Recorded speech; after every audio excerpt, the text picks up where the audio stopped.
You're ready.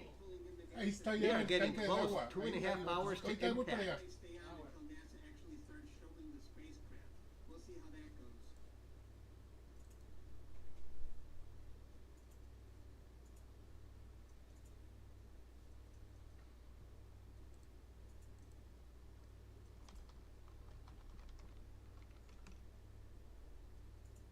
You're ready. We are getting close. 2.5 hours to impact.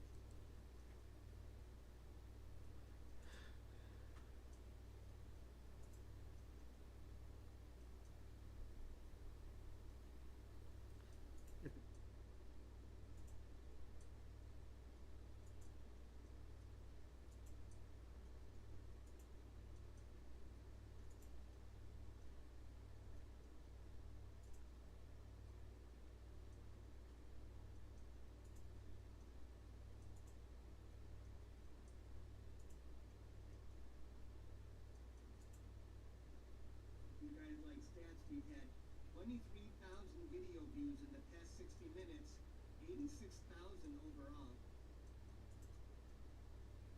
So a lot of interest in this event. And we have 1,300 concurrent viewers, and I don't know what chat rate means. What is chat rate? Chat rate is 32. I don't know. 32 what? I don't know what that means.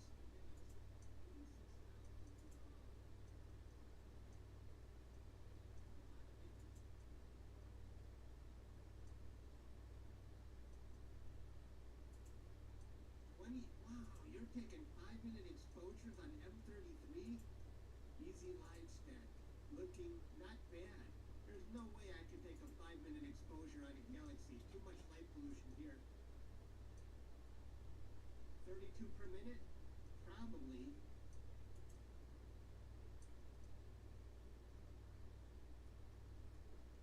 It doesn't say that it's per minute. The chat rate of the stream at the most recently available time. No, no. Okay. Chat rate.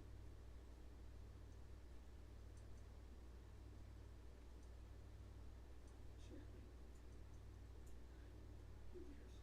If you guys like stats, we've had 23,000 video views in the past 60 minutes, 86,000 overall.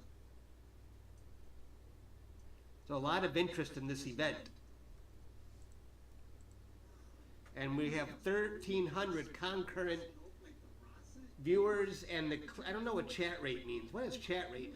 Chat rate is 32. I don't know. 32 what? I don't know what that means. What if the spaceship misses? Oh, what if the spaceship misses? I don't know what you mean. 20. Wow, you're taking 5-minute exposures on M33? Easy live stack. Looking not bad. There's no way I could take a 5-minute exposure on a galaxy. Too much light pollution here. Into space? No. 32 per minute? Going into space, Probably. I would be in the spaceship that crashes. So no. That's the way my life is. It doesn't say that it's per minute. The chat rate of the stream at the most recently available time. I don't know. Okay.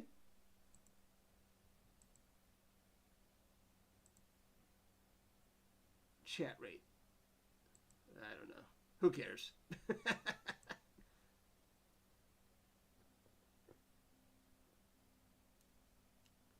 Rasa?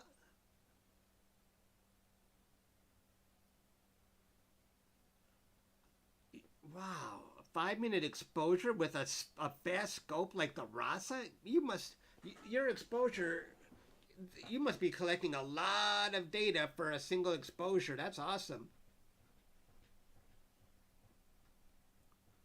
What if the spaceship misses? Oh, what if the spaceship misses? I don't know what you mean.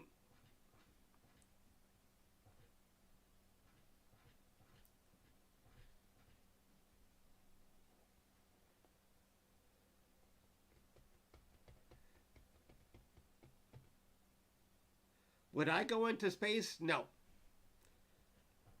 If I went into space, I would be in the spaceship that crashes. So no, that's the way my luck is. No thanks.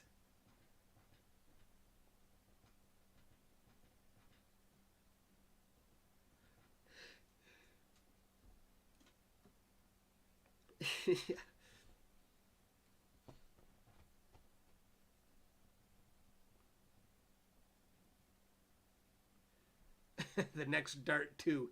Hello, Bruce Willis. Is that why Bruce Willis is here? He's Mr. Asteroid Hunter? Didn't he make a movie, Impact, Deep Impact? Well, I know he made one of those asteroid movies.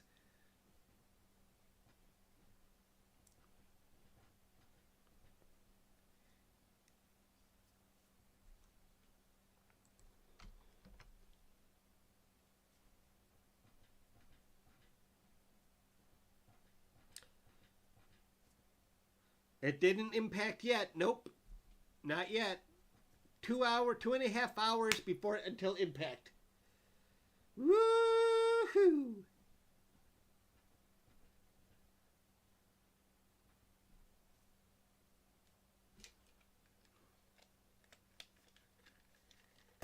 The function of an environmental control robot is to supply all data pertinent to this particular field.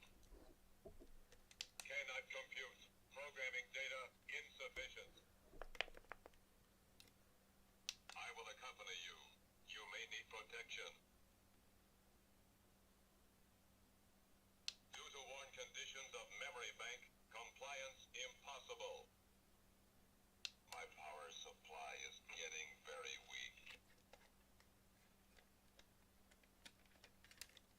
Danger, danger, Will Robinson. Danger, danger, Will Robinson.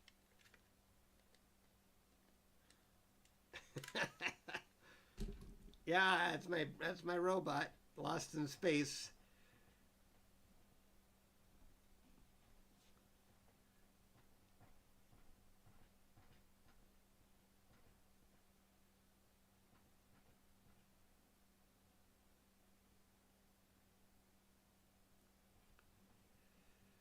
Wow, 1,400 people.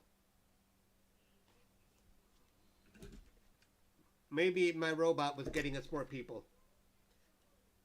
The function of an environmental control robot is to supply all data pertinent to this particular field. Cannot compute. Programming data insufficient. I will accompany you. You may need protection. Due to worn conditions of memory bank, compliance impossible. My power supply is getting very weak. I love this robot. Emergency! Emergency! I am a cybernetic servo mechanism and computer. Affirmative. It would be against the prime directive of Robotech to expose human beings to danger of any kind. There's one where it even talks about the Omega Nebula. Warning! Warning! Launch time. T-minus 1 minute and counting. Where's the Omega Nebula? Do not sleep. It is not one of my functions. Wait. Danger! Danger, Will Robinson! Danger. I must warn the others there is a dangerous alien among us. I'm waiting for the Omega one. Wait. The function of an environmental control robot. Oh, come on. Forget it. I know he mentions the Omega Nebula.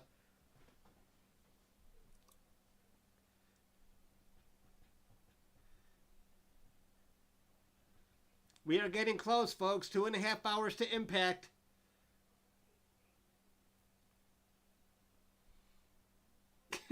Oh, yeah. That robot is really cool. Oh, yeah.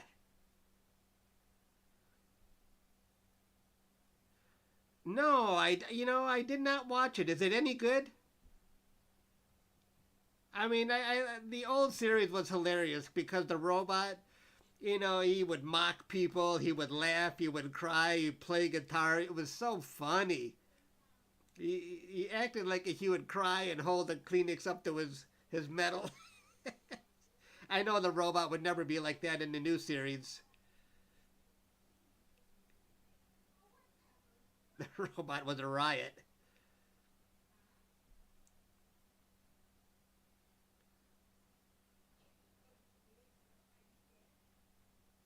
Oh, you like it? Maybe I should watch it.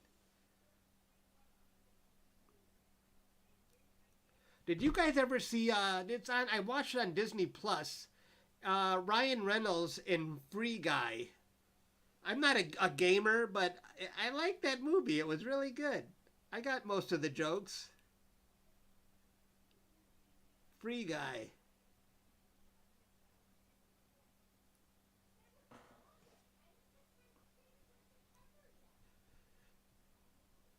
Wow, we're up to 1,500 people. This is going to be good, folks.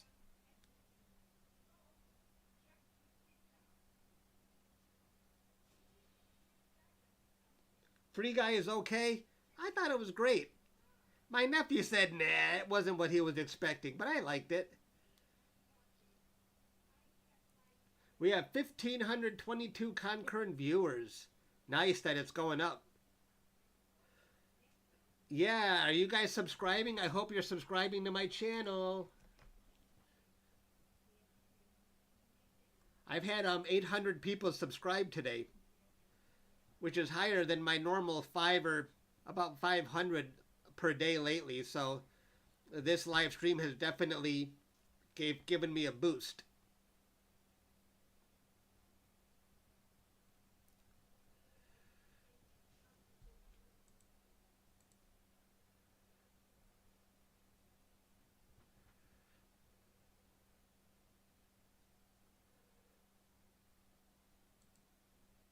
¿Has oído hablar de Epidemic Sound? Es mi lugar favorito para encontrar música y efectos de sonido. Con Epidemic Sound puedes encontrar más de 35.000 canciones y más de 90.000 efectos de sonido. Además, puedes buscar por género, por duración, por bits por minuto, por lo que sea. Y además, puedes personalizar esa música para que sea exclusivamente tuya. Cuando yo empecé en YouTube, la verdad es que no tenía ni idea cómo iba este proceso. Era muy tedioso, muy aburrido buscar músicas, pensar si tendrían derechos, escribir a veces a artistas si me podían prestar su música, a veces pensaba que me iban a bloquear el vídeo. Todo eso se me hacía una montaña. Hasta que un día, mirando los vídeos de GoPro, vi que ellos tenían un partnership con una empresa llamada Epidemic Sound. Pues bueno, ahí todo cambió. Ese mismo día me abrí una cuenta y empecé a descargar canciones y sonidos para mis vídeos. Y desde entonces es lo único que he estado usando. No más dolores de cabeza de buscar música y descargar de internet, de copyrights o strikes o los miedos de que me bloqueen un vídeo. Y mira que yo soy bastante escrupuloso a la hora de buscar canciones y sonidos, pero la verdad es que en su librería siempre encuentro todo lo que estoy buscando.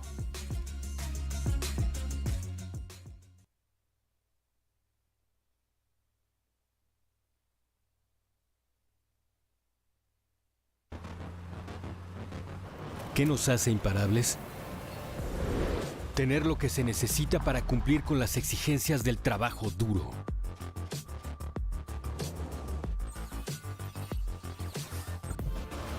Nueva Nissan NP300. Imparable.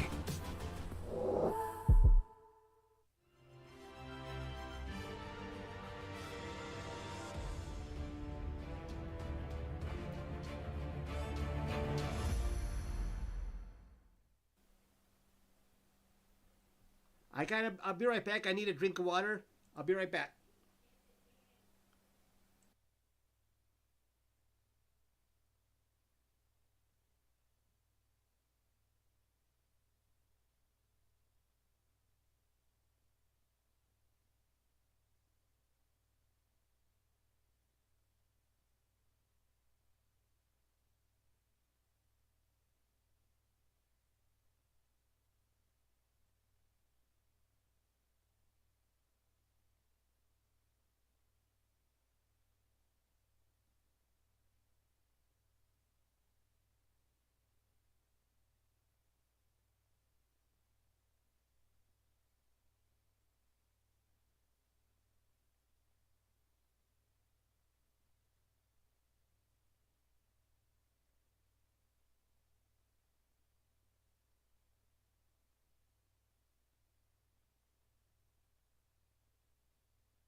Okay, here's that question. What is your favorite planet? I'm not including Earth. Let's see what everybody thinks since we have more people here. What's everyone's favorite planet?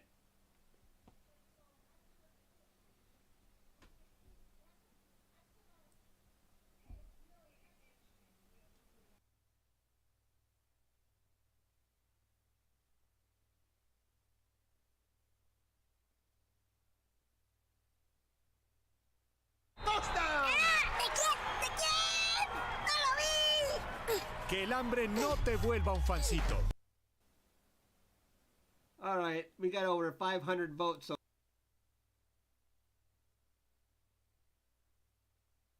I'll let it get to 700 votes.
Carlos Cesar Aldapi Macias said, Gracias por hacer la transición en vivo.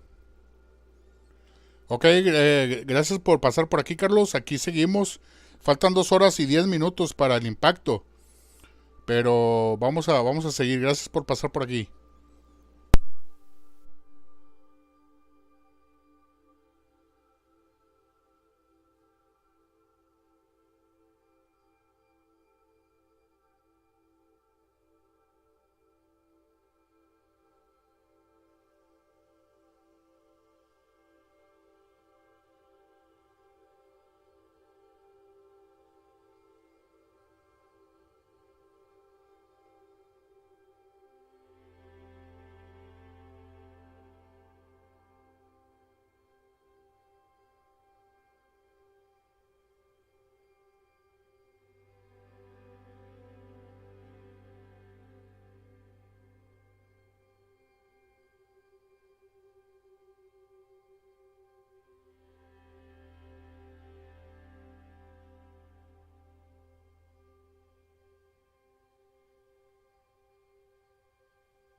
Hola, bienvenidos al canal de ASIM a esta prueba de este evento de parte de la NASA. Van a tratar de redireccionar o sacar de su órbita un asteroide. Esto va a ser en 2 horas con 2 minutos.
Premium, escuchas las canciones que quieres y saltas las demás.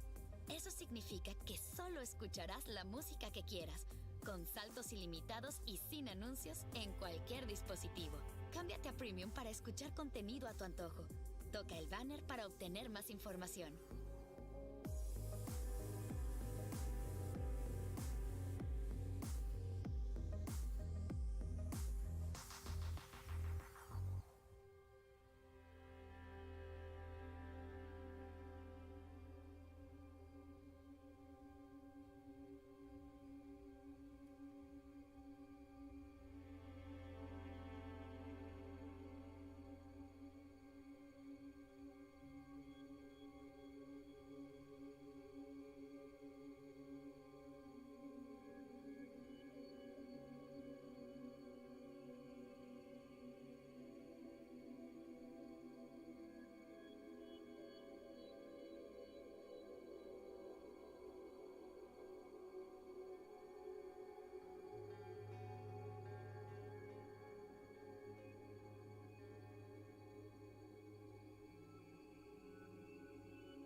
Atrévete a desatar tu brillo con el nuevo labial Vinyl Ink de Maybelline. Color y brillo en tus labios como nunca antes lo habías visto. Agítalo, aplica y desafía la transferencia hasta por 16 horas. Pruébalo ahora en sus 10 increíbles tonos. Nuevo labial Super Stay Vinyl Ink de Maybelline New York. La marca de maquillaje número 1 en el mundo. Salud es belleza. Aviso de publicidad 123300EL 950581. Color y brillo en tus labios como nunca antes lo habías visto. Agítalo, aplica y desafía la transferencia hasta por 16 horas. Pruébalo ahora en sus 10 increíbles tonos. Nuevo labial Super Stay New York, la marca de maquillaje número 1 en el mundo. Salud es belleza. Aviso de publicidad 123300EL 950581.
buenas tardes, amigas y amigos. Seguimos aquí en la transmisión de este programa especial de la NASA, donde una nave no tripulada, lógicamente, va a tratar de sacar de su órbita un asterisco. Hagan de cuenta como la película Armageddon, pero la película Armageddon lo destruyó. Esta la va a tratar de sacar de su órbita. Buenas tardes, amigas y amigos. Seguimos aquí en la transmisión de este programa especial de la NASA, donde una nave no tripulada, lógicamente, va a tratar de sacar de su órbita un asterisco. Hagan de cuenta como la película Armageddon, pero la película Armageddon... Les dije asterisco, qué bruto, es asteroide. Asteroide. Amigas y amigos, seguimos aquí en la transmisión de este programa especial de la NASA, donde una nave no tripulada, lógicamente, va a tratar de sacar de su órbita un asterisco.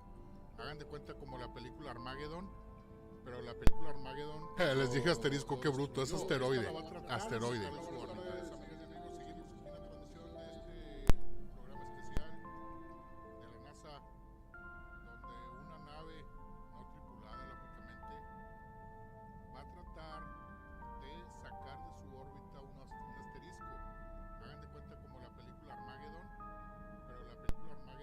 Les dije asterisco, qué bruto, es asteroide. Asteroide.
Well, good afternoon, everyone, and welcome here to the Launchpad and our live, not launch coverage, live impact coverage of DART, the Double Asteroid Redirection Test, humanity's first ever test of planetary defense. You can see there on your screen on the big view, that is a live feed coming from NASA of DART, and that little white dot, that's our target. That's Dimorphos, where DART will soon impact in just over an hour and 27 minutes from now. We want to thank NASA for these live views.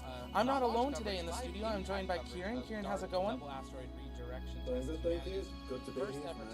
First official stream. Yeah, it's great. We're so excited that you are joining the team and going to be starting doing streams with myself and yourself. Exciting day with DART, but not only that, you went outside and saw something pretty awesome not that long ago. What did you see? From now. I went out to a sorry, just a comment that twice scared the asteroid out of me. It's tickled me. But yeah, I went outside to go see Jupiter. I'm sure a lot of you already know. I highly recommend it if you haven't heard already. Jupiter is at its closest that it has been in 59 years, and it won't be this close again for another 107 years. So I recommend going outside and seeing it, because I went out there with not the best pair of binoculars, and I got to see the stripes on Jupiter and a few of its moons as well. It was amazing. I can't wait for it to be dark and hopefully clear here. So that's fingers crossed, but definitely check that out. Closest it's been in 57, 59 years, and closest it's going to be until all of us are long gone. So definitely something you want to head outside and take a look at here. As we get started, of course, here at the Launchpad, it's our mission to inform and inspire the explorers of tomorrow, because we believe space is better together. If it's your first time here, welcome. We provide full live launch coverage, space briefings, space news updates, and special coverage of big events like DART, the Double Asteroid Redirection Test. We're going to be on here for the next little bit until NASA gets underway, and then of course we'll be patching in their team to hear updates as we go through that final countdown to impact of DART. So if you guys have questions, you can send those in the chat by tagging us at the Launchpad, and Kieran and I are going to be answering those live for you for the next little bit. Take a moment, also engage that like button and subscribe. They're both free and they both really help us out. We'd love to have you here with us tonight. Let us know in the chat where you're watching from. I know we got people literally all over the world watching this historic test of planetary defense. To get started, before we get into your questions, I figure we'll go through a quick rundown of what we're expecting to see, or maybe not even see during this live stream. That white dot on your screen on the left side, that is going to very, very slowly grow in size. It is going to be only in the last few minutes that we really are able to see this asteroid clearly on that camera. So we're going to be keeping a close eye on that. But in those last minutes, DART will be going and making its impact into Dimorphos. When it hits Dimorphos is expected to slow its orbit by about 10 minutes. Right now its orbit lasts 11.9 hours around its parent asteroid, and NASA is going to just crash this big satellite into it, about the size of a vending machine, and that's going to hopefully slow it down by about 10 minutes. So it's going to take a couple orbits for us to actually use the Deep Space Network to tell if this test was successful, but NASA has confirmed, and it was a constraint to even the Artemis program, that the entire Deep Space Network is now looking at Dimorphos for the next couple days to look at our first planetary defense test, which is kind of crazy. We're literally living in the early Armageddon mode. And trying to find ways to stop it happening. Yeah, now whether I don't suppose we'll have to find out if it will work. I mean, they're only looking for a very, very minor change in its orbit. I think they said it's a very small part of a percent. Yeah, and it's worth saying, we're not at risk. There's no need to go, storm your Walmart or your Costco. We're fine.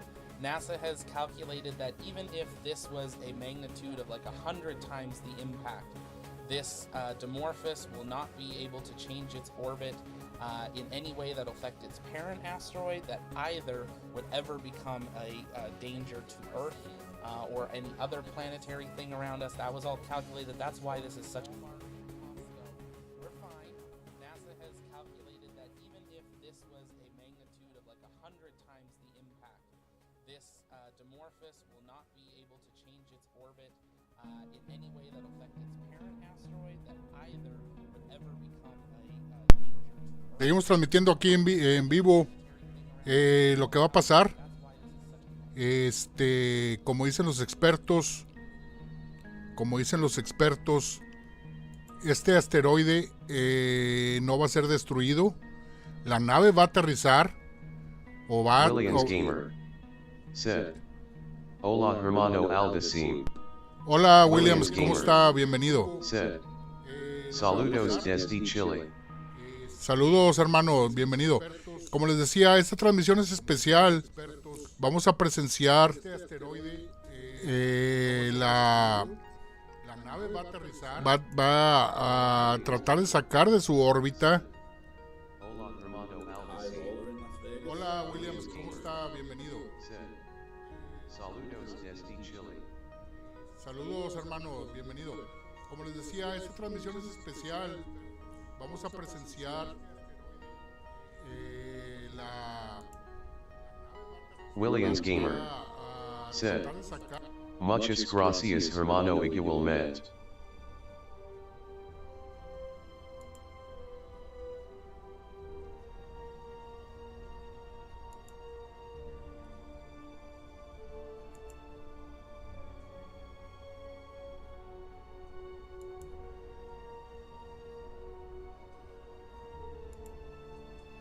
Williams Gamer said, Como estamos para mañana hacer un convoy? Permíteme.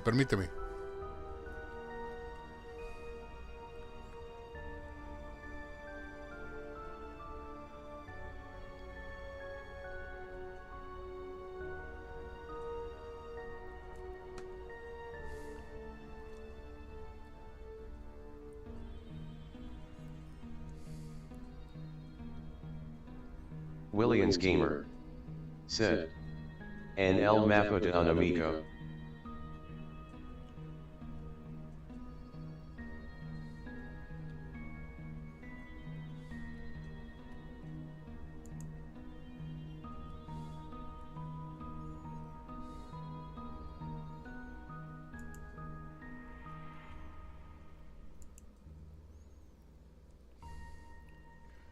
Permítame porque se me están dobleteando los audios.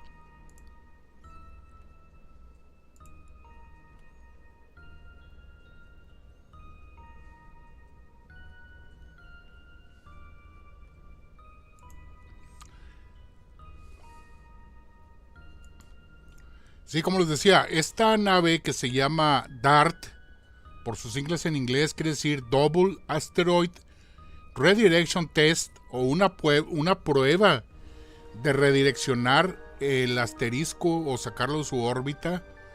No lo van a destruir. Otra cosa que hay que recalcar, no está en peligro el planeta Tierra. No quiere decir que vayan a saquear ahorita los Walmarts y eso comprando víveres. No está en peligro la Tierra. Esta nave fue lanzada hace un año para hacer esta prueba.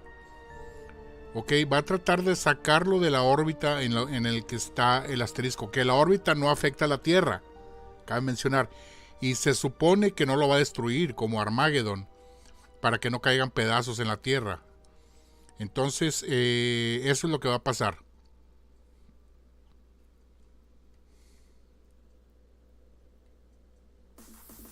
But never into an asteroid. So this is really interesting to see here. Eso significa que solo escucharás la música que quieras, con saltos ilimitados y... What do we know about the consistency of dimorphos? I can't even read, I'm reading it from the team. Will dart sink into it, shoot through it, or bounce back? As far as it's just a body of rock, so I imagine it'll just slam straight into it and break into a million pieces. It's going at couldn't tell you the exact speed, but it's going extremely quickly. So as soon as it hits, it'll basically be missed. It'll just turn into dust with the speed it's traveling at. Because it's like they're traveling at each other.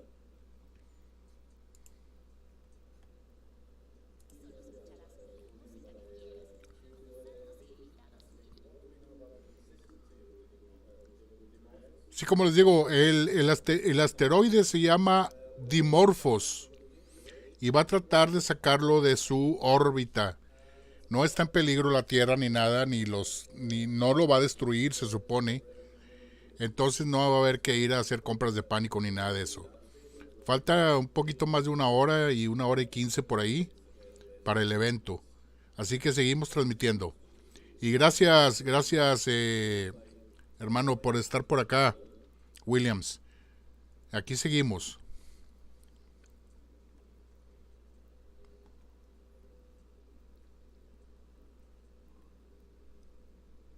Sí, como les digo, el asteroide se llama Dimorphos y va a tratar de sacarlo de su órbita.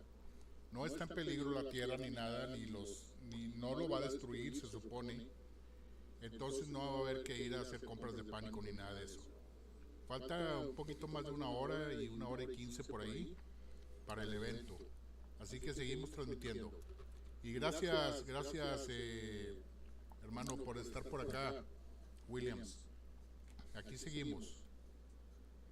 Set up for the black. I didn't pre-read that one. I think that's the comment of the stream there, Billy Bobble. Well, I've got another one here. Tony Almeida, sorry if I've butchered that name. Tony Almeida, do you think USA will weaponize Star Project? I don't think it's really something you could really weaponize. I don't think...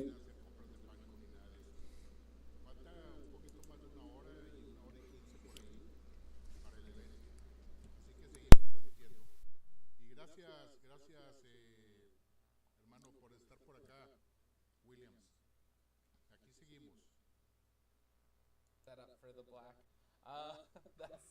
I didn't pre-read that one. I think that's the comment of the stream there, Billy Bobble.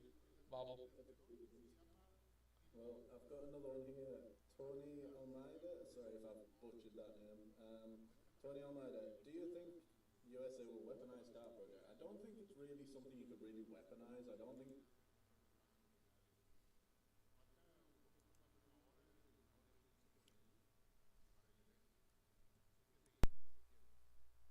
Asteroid belt, the skies, the space, and underground on Moon and Mars and the Earth. So it's a thing that, sure, if someone wanted to, yeah, you could look at trying to do something not so great, but one, we'll now know how to redeflect an asteroid if we need to, and two, the amount of time and money it would cause is really going to be worth your time and effort to be able to do that. Most likely not. So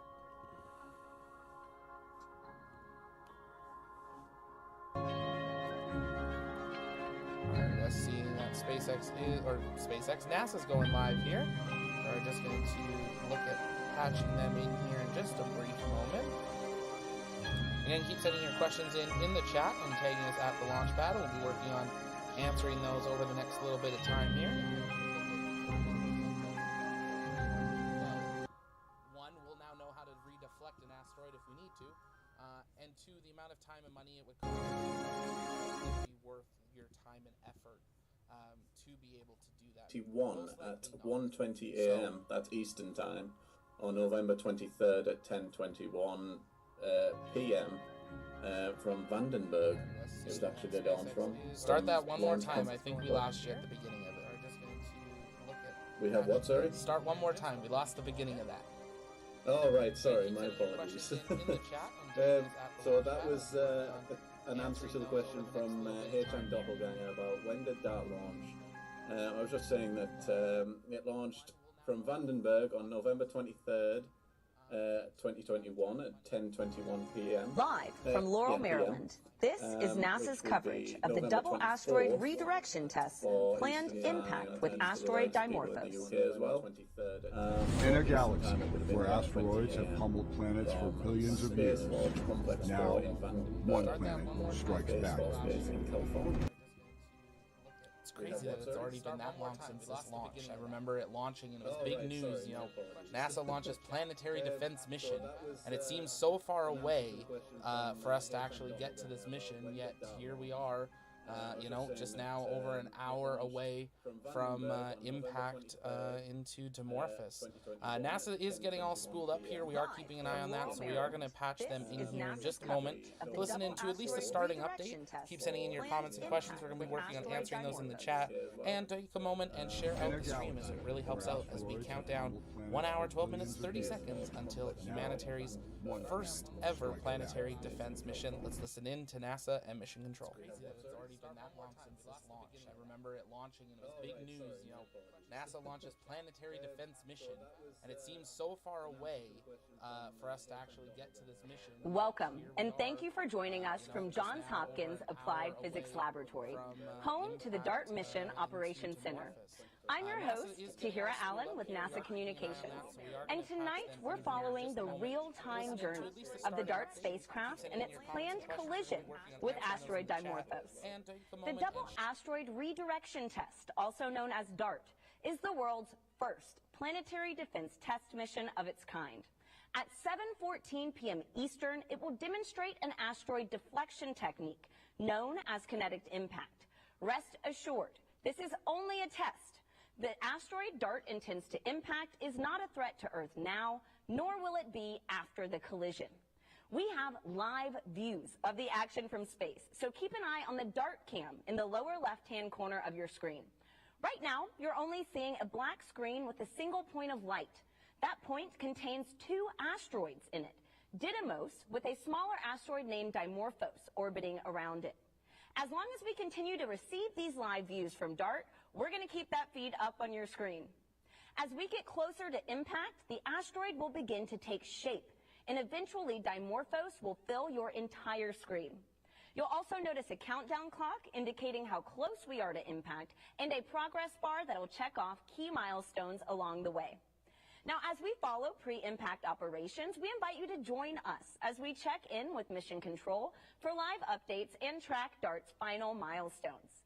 We'll see 2 astronauts demonstrate what kinetic impact looks like in space, and we'll go behind the scenes at one of the observatories following DART's impact from Earth. You can participate in today's show tonight by submitting questions for our experts to answer live on air. Drop them into the stream wherever you're watching, or use the hashtag #PlanetaryDefender on social media. Now, we're a little over 70 minutes out from impact at 7:14 p.m. Let's now meet your co-host, Samson Rainey, joining us live from the Mission Operations Center. Samson, it's good to see you. How does it feel to be in the middle of the action tonight? Hey, Tahira, I am feeling great. It is awesome to be back here after co-hosting DART's launch just 10 short months ago. How's the energy over there? Wow, that's amazing, Samson. You know, everybody's super excited. I've been talking to some scientists and engineers before the show, and it's really just anticipation about what's going to happen tonight. So with that, could you give us an update on how things are going with mission operations? I'm glad you're enjoying it there. This is going to be fun. So I mentioned launch, right? It was a huge event. NASA launches have become a staple of life for space aficionados. But there's never been anything like what we're about to see tonight, an attempt to impact an asteroid in near real time, the first attempt to change the motion of a celestial body. Just wow.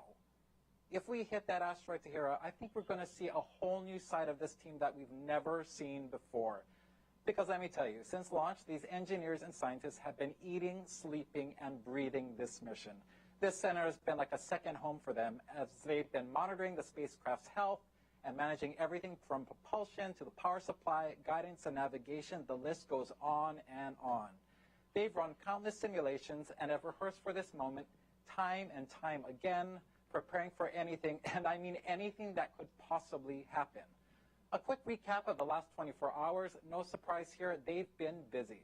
Last night, they performed the 6th and last of what are called trajectory correction maneuvers to aim DART to within 200 meters of Didymos.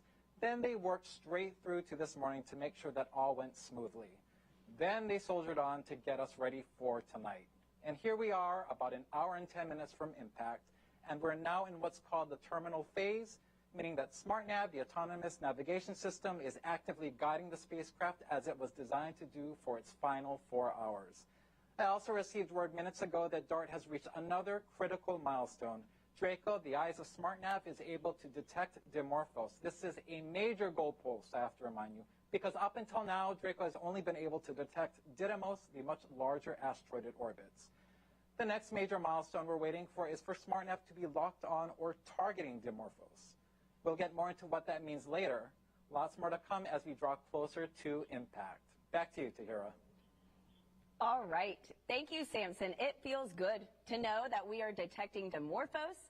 Now, before we get any closer to impact, let's get to know our spacecraft and its mission. After a beautiful launch from Vandenberg Space Force Base on November 24, 2021, DART has traveled over 400 million miles. And now, in just over an hour, we'll witness the spacecraft collide with asteroid Dimorphos in an attempt to change its orbit forever. The DART spacecraft is about the size of a vending machine and uses hydrazine thrusters for propulsion and roll-out solar arrays for power. It's a monument and, more importantly, poses no threat to Earth. Dimorphos sits within a double asteroid system and is the smaller moonlet asteroid orbiting its larger companion Didymos. DART has just one instrument on board, and that's a Draco camera, which is feeding images to its autonomous navigation system, steering it straight into the asteroid. Now, teams from around the world have worked hard to get us to this moment. Samson is standing by with NASA's head of science and Johns Hopkins APL's head of space exploration. Let's check in to hear more about the journey.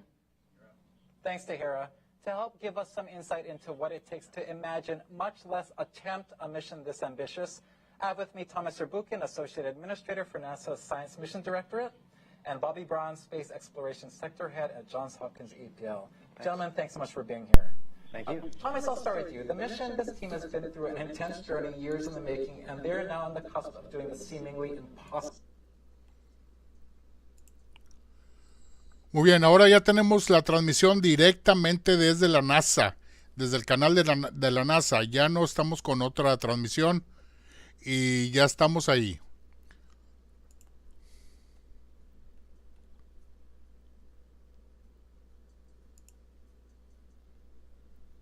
Solutions for problems of the future. There's new research, new understanding of nature. And we at NASA are all about moving that boundary back, moving it back to make more things useful for us, like DART, but also understanding nature in a new fashion. It's incredible, Thomas. Well, based on what we know tonight heading into this main event, what are you thinking about our chances of impact? I'm betting on the team. Betting on the team is always the right thing to do when it comes to NASA missions, whether it's this one or other teams we've had. That thing you just announced, that kind of seeing that little bump there in the image of that new kind of celestial body we knew was there, but now we've have it on the camera. It's just a step in that direction. I'm very optimistic. That's awesome. What the team has planned for months, years ago is coming to fruition, and we're watching it live. Absolutely, just exciting. Awesome. Thank you, Thomas. Bobby, you've been through so many white-knuckle experiences with space missions, most recently with the landing of the Mars Perseverance rover just last year. What is the mindset of the team coming to such a major moment in their career with the stakes being so high? Well, teams like this prepare for the worst, but celebrate the best. And I think we're going to have one of those best nights tonight. There are, of course, many things that could go wrong in spaceflight, but so far this team's been on top of every possible problem. They've been ahead of it, and they just need to focus and push through and go for success. That's awesome. I think from what we're hearing, the cheers coming out of the mock before this broadcast, I feel like we're on the right track. Oh, yeah, absolutely. Any pep talk or advice for the team heading into tonight that you gave them?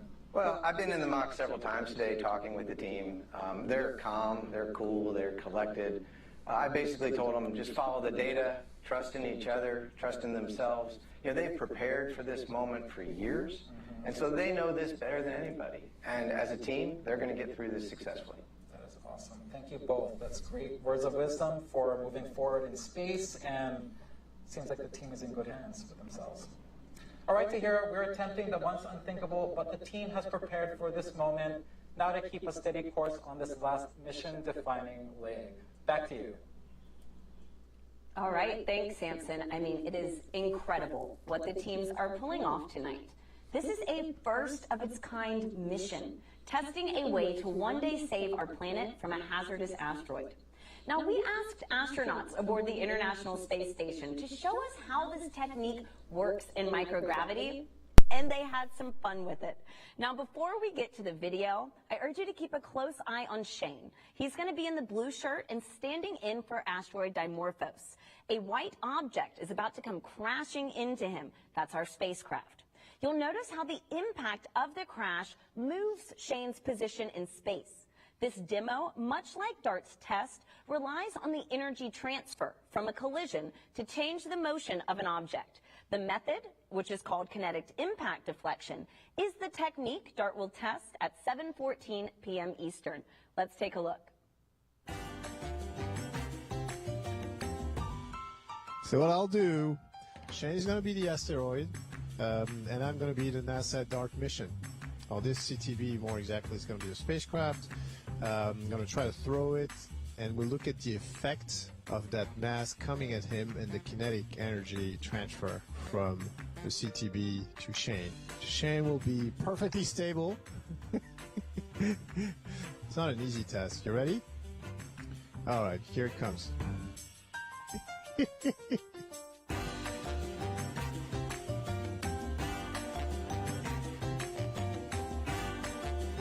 I've redirected Shane successfully.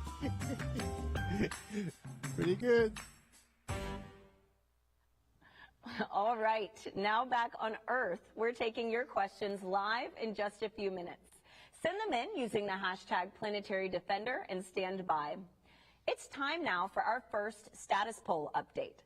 Let's head to Samson to check in on DART's progress. Samson, how are we looking? Hey, Tahira. We are entering the 60-minute mark until impact, and as you noted, the team is about to conduct a poll, which is essentially a status update to check that key systems are in working order. We're talking Draco image quality, smart nav, guidance and navigation, ground systems performance, everything that's anything to do with getting us to impact. All right, I think the poll is about to get underway. Let's start to listen in.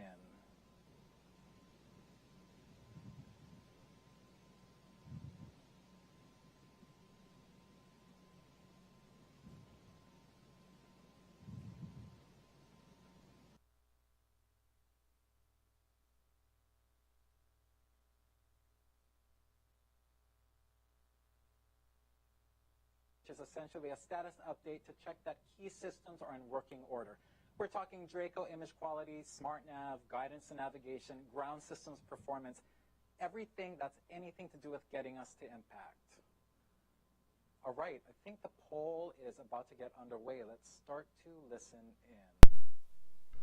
Como nos hicieron la prueba ahí en el espacio allá unos astronautas, ¿cómo va a afectar la colisión de la nave con el asteroide?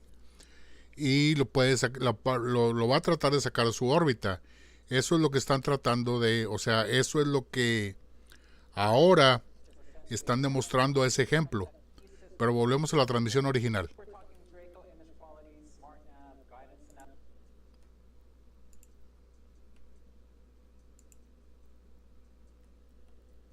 We should be hearing from Elena Adams, the mission systems engineer, to give us a summary of what we have just heard.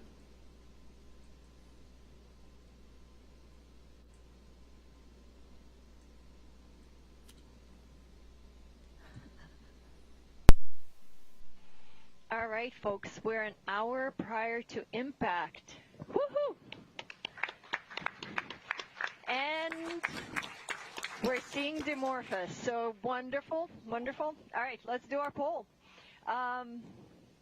Image quality? Let's start with you. Images are looking great. Dimorphos is coming in at about the same relative dimness as Didymos, so very consistent brightness between the two, and it's a stable track. That's awesome.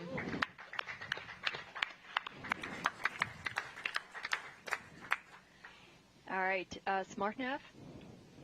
SmartNav is looking good. We're sitting at about 30 meters of projected miss distance. There is no movement right now on the bars for doing a maneuver, but we do expect that when we transition in about 10 minutes that we'll see a maneuver at that point.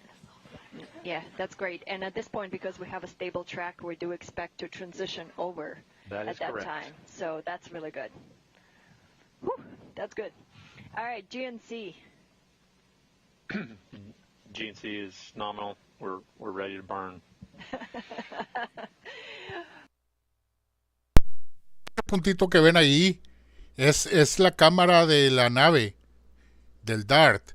Fíjense cómo se va a hacer más grande, lógicamente, cuando ya más se vaya acercando. Dicen que tienen un margen de error del punto de impacto de 30 metros, que no es significativo. Alrededor de 100 pies. Y ya estamos a menos de una hora. Seguimos transmitiendo. Yes, it looks great. Thank you, guys.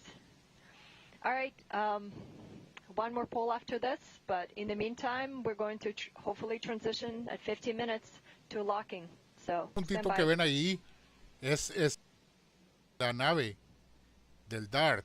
Fíjense cómo se va a hacer más grande, lógicamente, cuando ya más se vaya acercando.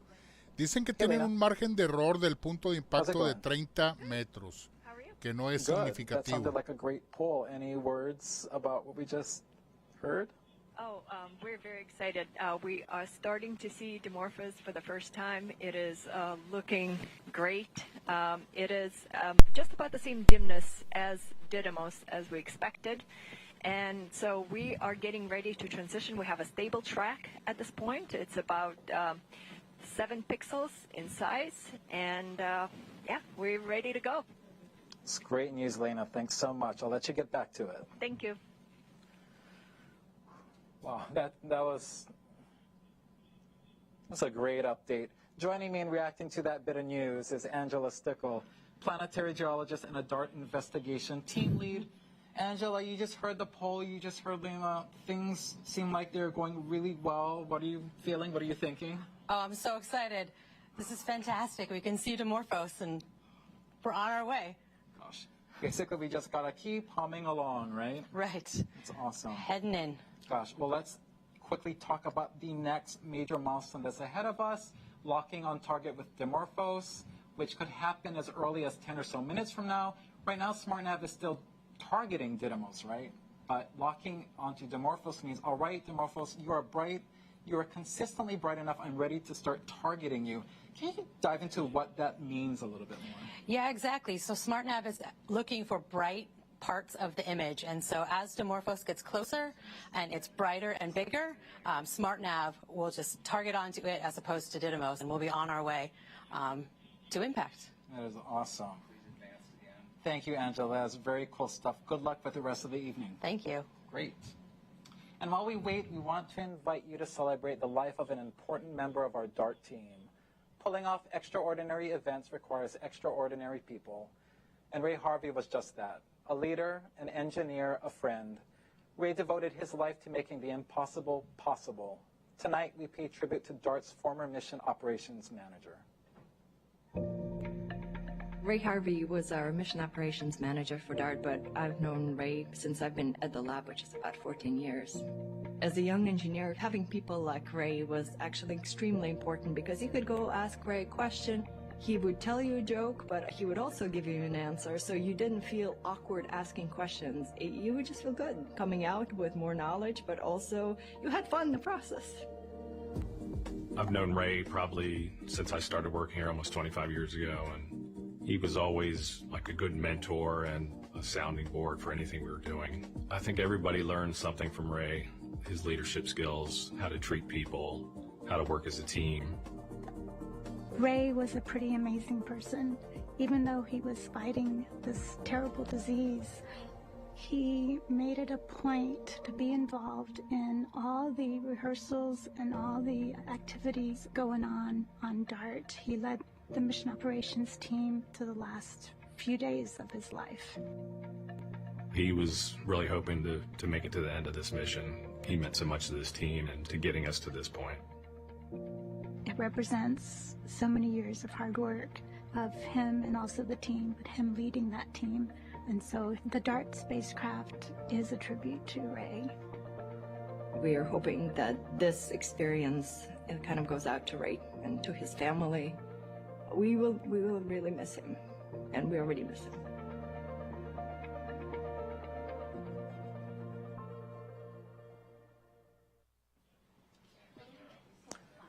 Ray has touched so many lives. Even in the short time that I knew him, he was so generous with his knowledge, and he made you feel like you belonged. Ray, you will be greatly missed. This one's for you. Tahira.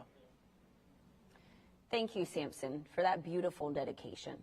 Now, if you're just joining us, we're under an hour away from the DART spacecraft's head-on collision with asteroid Dimorphos. DART's mission is a test of a planetary defense technique that could one day save humanity. Rest assured, the test poses no threat to Earth.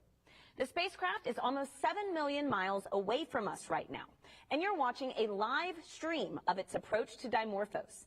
It takes about 45 seconds for the images you're seeing in the DART cam to make their way back to Earth.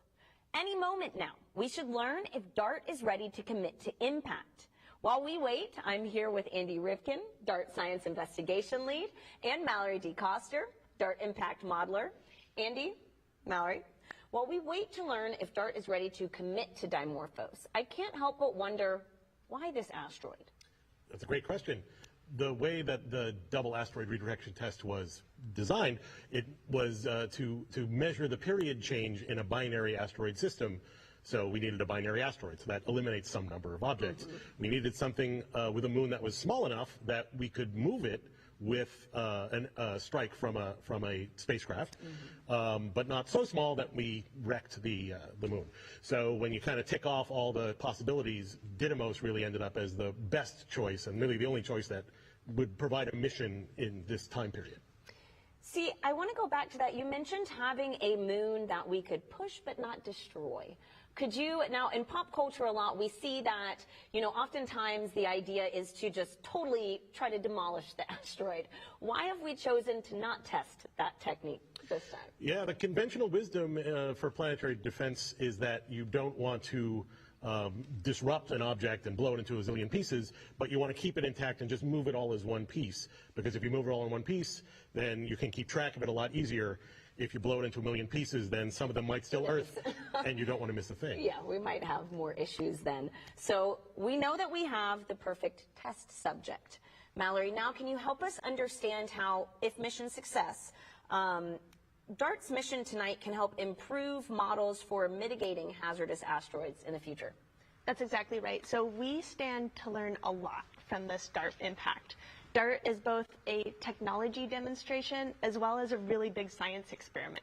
So from a technology standpoint, we're going to see if we have what it takes to autonomously navigate a spacecraft into a relatively small celestial body, something the size of a football stadium, that's pretty far away from Earth. From a science perspective, we get to perform one of the largest and fastest impact experiments that man has done. Something that could never be accomplished in a laboratory here on Earth. So we're going to learn how these large sizes, these fast impact velocities, and also these sort of extraterrestrial asteroid materials respond to deflection. Wow, I mean, there's so much about tonight that we don't know, and it seems like your fun is just getting started, right, until after impact. So Mallory, Andy, thank you so much. And tonight, ground-based telescopes aren't the only one watching the action. A small cube satellite built by the Italian Space Agency was deployed by DART 15 days ago and has been in the area to give us a bird's-eye view of impact. Here's more on Licia Cube. Licia is a 6U CubeSat of the Italian Space Agency participating in the DART mission, and it's also the first Italian satellite operating in deep space. Licia Cube mission objectives is to support DART in the documentation of the impact effects, in particular in terms of the ejecta of materials that will be released from the asteroid surface after the impact, and also imaging the non-visible side of the asteroid during its flyby. Licia Cube will acquire images using its two different cameras, Leia, a panchromatic camera, and Luke, an RGB camera. Therefore, we can better understand the nature of the asteroid Dimorphos impacted by DART. By means of our Scientific Operations Center in SSTC ASI, we will distribute and process the images in order to make them available to the entire team. We are here in Argotec's Mission Control Center in Turin, from where, together with ASI, we monitor the status of LiCube. The batteries are charged, the radio is communicating correctly, and the navigation altitude is on the right trajectory. Everything is ready for the most important part of the DART mission, the impact with the asteroid. DART is a global effort to prepare humanity for the unthinkable. Before the spacecraft can complete its mission, the autonomous navigation system must first confirm a lock on target. This is a key milestone that we should be hearing about soon. So let's go back to Samson for the latest from mission operations. Hey, Tahira, we are less than 50 minutes out, and we just heard big news. We have reached the point where SmartNav is now target locked onto Dimorphos. That progress bar should move to your right that much further, closer to impact. Very exciting. In the meantime, joining me is someone who worked on the instrument playing a starring role with this major milestone and basically all the way up to impact. Lisa Wu, mechanical engineer who helped install the Draco camera and built its cover. Lisa, thank you for joining me. Thank you for having me. So we just heard big news. We hit this target lock. It could have come fairly later than this, but we're in a good spot with this target. Exactly. How are you feeling? I am so excited. I'm sure the entire team is ecstatic. This is what we've been working so hard for in these very last moments, and we just heard we got target lock, so could not be feeling any better. Very exciting. I mean, we are humming along. So a quick recap, SmartNav is DART's autonomous navigation system. It's been called the brains of the spacecraft. And right now it's essentially maneuvering that spacecraft on its own, as it will be for the last 4 hours. A Draco imager, it's providing SmartNav with that unflinching view of Dimorphos, about an image per second. It is the eyes of the spacecraft. Lisa, what makes this camera perfect for this mission? Yeah, of course. So the Draco instrument is a very, very high resolution, narrow field of view telescope. The image quality, let's go back. Draco is a descendant of the Lori telescope, which might sound familiar because it took the very first pictures of Pluto on the New Horizons mission, which also might sound very familiar because that is an APL-led mission. So if you've ever seen the first pictures of Pluto, that is the amazing quality that we have on DART. That's incredible heritage. And yeah, anyone who saw those images of Pluto, those were amazing, and that kind of ups the ante for what we're going to see with these pictures of Dimorphos, right? Oh, yeah. So we all know about, a lot of us have smartphones with, cameras. We have cracks, we have smudges. How did your team make sure that this camera made it in pristine condition to get to this point? Of course. So our flight hardware, including this instrument, was made in the clean room. Very, very high clean facility. In order to make sure that the telescope works, we had to put it through a lot of electrical testing, optical testing, alignment testing. We had to make sure it performs as we intended. And then not only that, you have to take this instrument and put it through all the environments that it will see through space. So we put it through vibration testing, thermal vacuum chamber testing, all to make...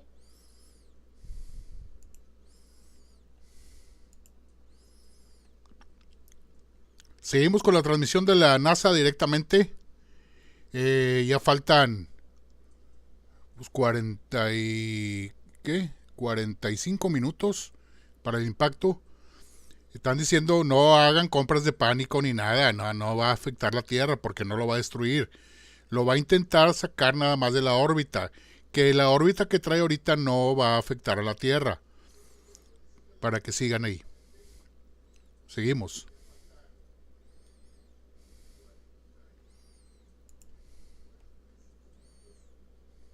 Planetary Defenders. We have Kelly Fast and Lucas Paganini, both from NASA's Planetary Defense Coordination Office. Let's dive into what you want to know. So, Kelly, Lucas, before I get to social media questions, we actually have a special question from a familiar face, especially if you're into football. So let's take a moment and hear from him. Sí, es una prueba nada más. Joshua Dobbs, quarterback for the Cleveland Browns. Now, I have a question for NASA's DART team.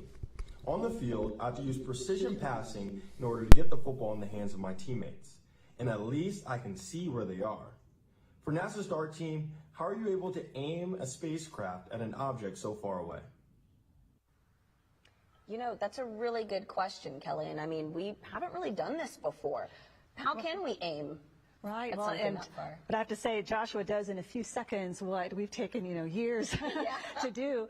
Just as he has to throw it where he knows that the player will be, throw his football where the player will be, DART needs to end up where Didymos and Dimorphos will be. And so that was learned from astronomy, looking at through telescopes, calculating the orbit, and then the people who launched DART to its destination navigated there. So there's just a lot more calculations involved, which Joshua does in his head. Yeah. And then there's this autonomous navigation. It would be like he had a football that could navigate itself. Yeah. And so we have that to lean on that he doesn't. And so that's what helps get to that destination. All right, nice. I mean, it's very impressive. And so we have another question from Jonathan on Facebook, who wants to know, how can a small satellite like DART be able to impact something as big and heavy as an asteroid and actually move it? Right. And it's all about momentum, right? We have this tiny asteroid of about 160 meters, the size of a football field. And then you have this spacecraft, which is about 500 kilograms. So it's all about momentum, right? You have this massive asteroid and this tiny spacecraft. And how do you move it? It's all about mass and velocity. Since we don't have enough mass in that spacecraft, we have to really impact it hard, and that's why we're impacting it at 4 miles a second, which is outstanding. Which is amazing. And I mean, we're actually going to get to watch Impact live take place. And so that gets me to my next question. We have Metal Money on Twitter who asks, what is the size of the blast on the asteroid? Kelly, could you explain a little bit about that? Well, and that's something that we're hoping to find out from this mission, because there's physics and calculations, but actually when you're dealing with a real asteroid that we haven't seen close up before, and what type of material might be on the surface, what the structure is, this is something that, like a Lucia cube, we hope to see as Lucia cube flies by, to see what that blast was, how large it was, which will help those who are doing the modeling of how effective the impact was, and in changing the orbit, what all figures in, what Lucas just talked about, the mass and the velocity, but then also maybe that blast that is seen afterwards, the plume of material that we're hoping to see from Lucia cube. So how does tonight's mission play into the work that y'all do in NASA's Planetary Defense Coordination Office, Lucas? Yeah, I would start by saying that this is a very important test. We're going to know if this kinetic impact is an effective technique to use in the case that there would be any potential asteroid en route to Earth. So definitely, for me, that's the most important thing about this test. But then on top of that, there's finding the asteroids, because you can't go out and mitigate a possible threat if you don't even know it's there. And so NASA is very focused also on finding near-Earth asteroids with telescopes that survey the skies every night, looking for near-Earth asteroids, getting the orbits calculated, figuring out where they're going to be in the future to see if we even need something by DART, and then working to speed that up. NASA's working on the Near-Earth Object Surveyor space telescope that would look in the infrared and have a different perspective, complement the ground-based telescopes to accelerate things, just so that we know, is there a threat out there that we're facing that we do not yet know about? Wow, I mean, it's incredible just to know the work that is already being done. It's good to know that we're building off of it, but it's good to know we've already got some people watching the skies. Yeah. And so I have our next question from Alan on Twitter, who asks, how long does it take for pictures to reach Earth? Kelly? Well, the time it takes light and then a radio signal from the spacecraft to come to Earth is 38 seconds, but then there's also the time needed to process the images, so a few more seconds on top of that. So under a minute, but still it's not instantaneous, because it's a ways out there. Well, that makes sense. I mean, but under a minute to get something back from space, I'd say we're doing pretty good right there. Right. So, Lucas, Kelly, thank you so much for everything that y'all are doing to keep our planet safe. Thanks, Sahir. And so it's important to note that tonight we're attempting something that's never been done. And with that presents many challenges to overcome. Here's what makes DART a first-of-its-kind mission. The DART mission is a very difficult mission because we are trying to do something that hasn't been done before. This is the first time we're going to an asteroid that is this small, this dark, and we're actually going to attempt an impact. The DART mission is really something that the whole world can get behind.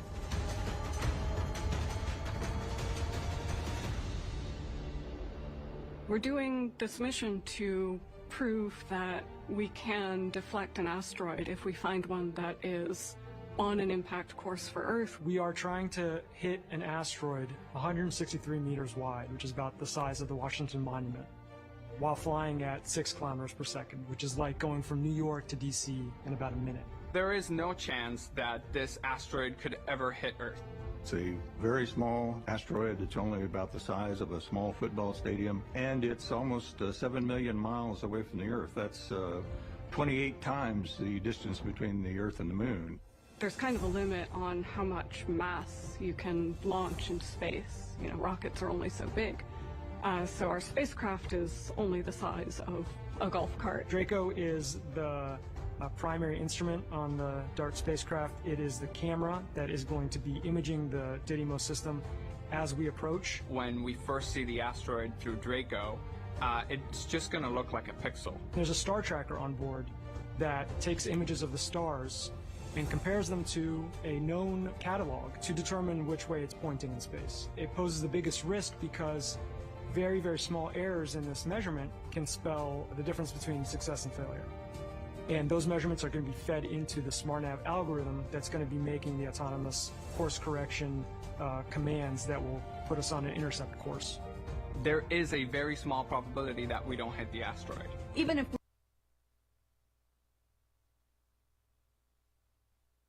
system as we approach.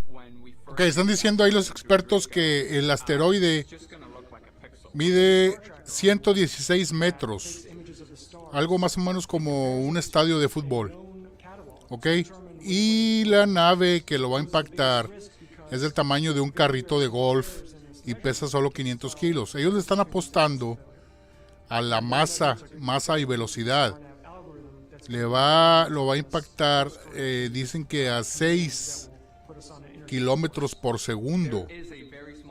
Entonces son 360 kilómetros por minuto. Eso multiplícalo por 60 y te da los kilómetros por hora.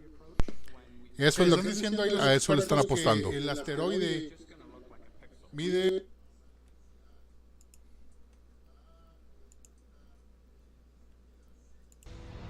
All of that mass, all of that momentum pushes the asteroid. Even giving it a small nudge will allow it to change its course. But if we did see an asteroid on track for Earth, this would be enough of a deflection. It's like a bittersweet. It got destroyed, but that was exactly why we put it all together. Of all the endeavors that we do for space and in space, this is probably one of the ones that one day will be the most important thing that we've ever done. In the future, I hope that DART can teach us what ways work and what ways don't work for planetary defense. Because it is humankind's first demonstration that we have gained the knowledge and the technology to be able to protect the Earth from an asteroid impact.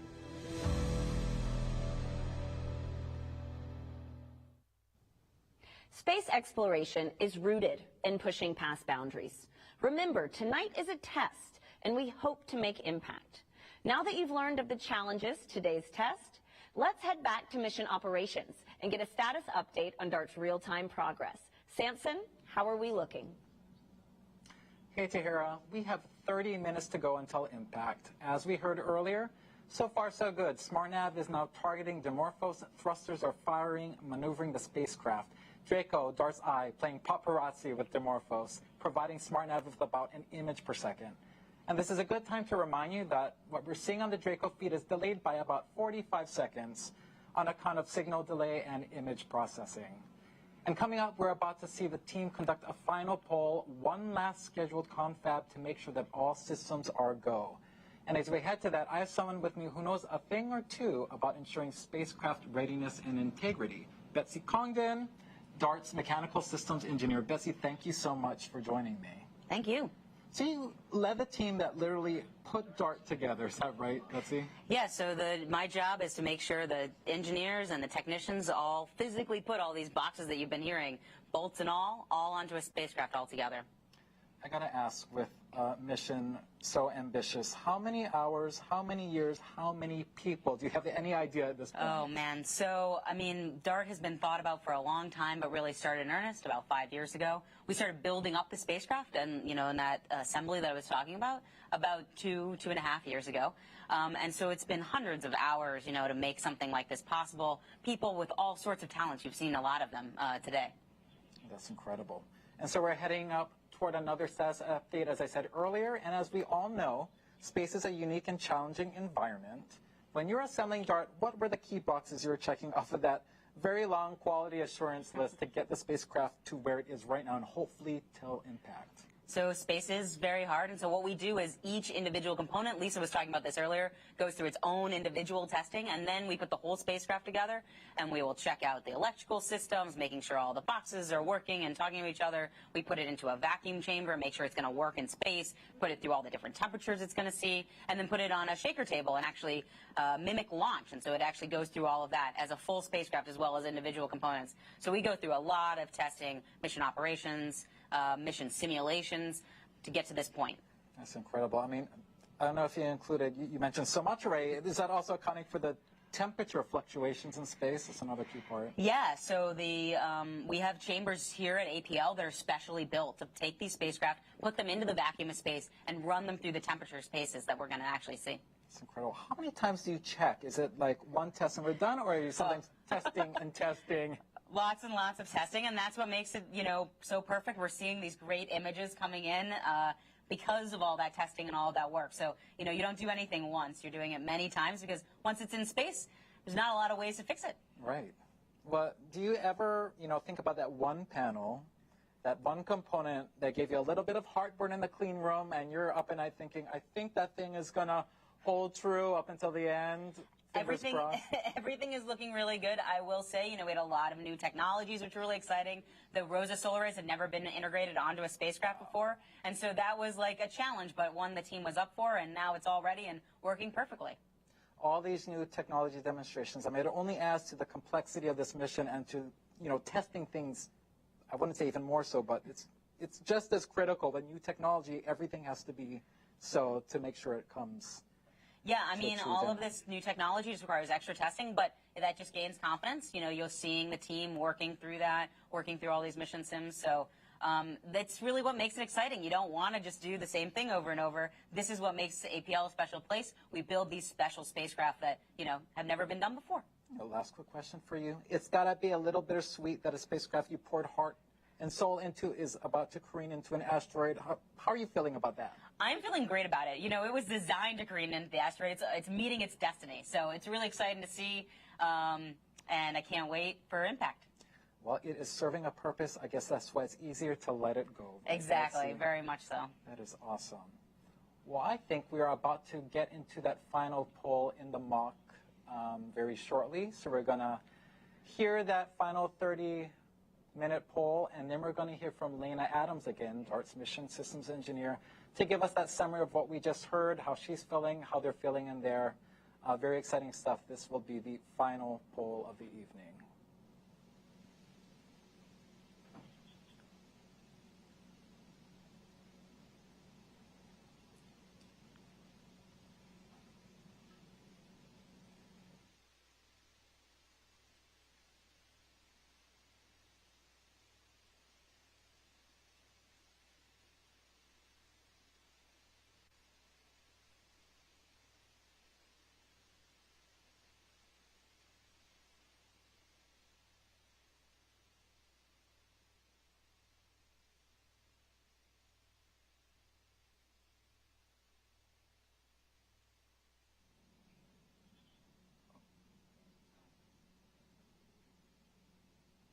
We are awaiting that final poll.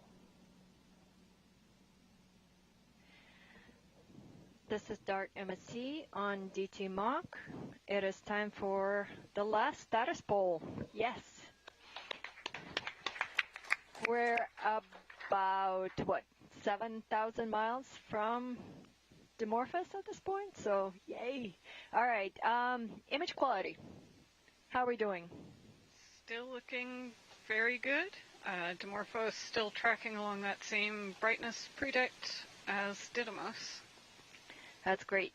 All right. Maneuver complete. Yes, thank you. All right. SmartNav.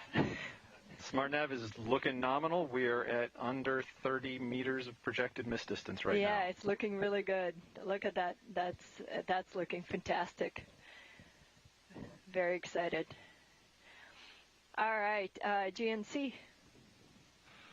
Yeah, GNC also looking good. We've been very excited to do those burns, so we've been waiting a long time. Oh, this is great. Autonomy. Autonomy is green. The heaters are cycling nominally, and we've had no new fault rules firing. Okay, wonderful. DSN. DSN is green, and ESA is green. Got plenty of margin. Looks good.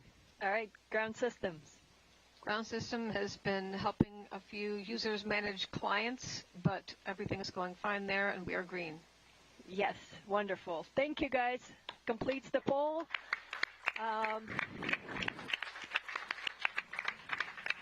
Last one. All right, so Didymos is looking like itself. We'll see what Dimorphos is looking like soon. In the meantime, we're going to transition to precision lock at 20 minutes. That's our next milestone. So thanks all.